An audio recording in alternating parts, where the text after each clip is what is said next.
Assalomu alaykum, qadrli ota-onalar.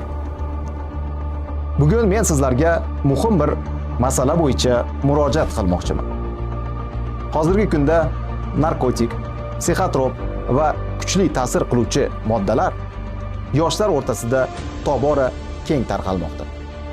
Biz bu xavfni oldini olishimiz uchun eng avvalo farzandlarimizga bo'lgan e'tiborimizni oshirishimiz kerak. Ayrimlarimiz ko'pincha ish bilan band bo'lib, farzandlarimizga kam vaqt ajratamiz. To'g'ri, oila uchun mehnat qilish muqaddas burch. Lekin farzandlarimizga mehr va tarbiya berish bundan ham muhimroqdir.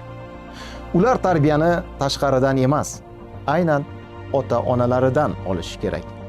Bugungi kun texnologiyalari, mobil telefonlar, ijtimoiy tarmoqlar farzandlarimiz vaqtining asosiy qismini egallamoqda. Biz esa ko'pincha bu holatga befarqmiz.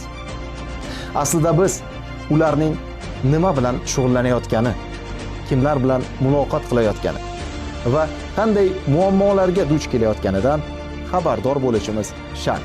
Hurmatli ota-onalar, hozirgi kunda yoshlarimizning diqqati va ularning ongiga har qachongidan ko'proq va kuchliroq yashirin hujumlar amalga oshirilmoqda.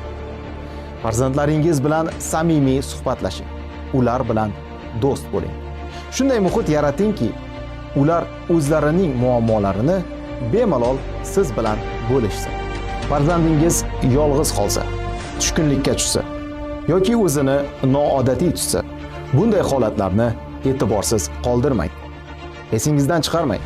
Ularning kelajagi sizning qo'lingizda.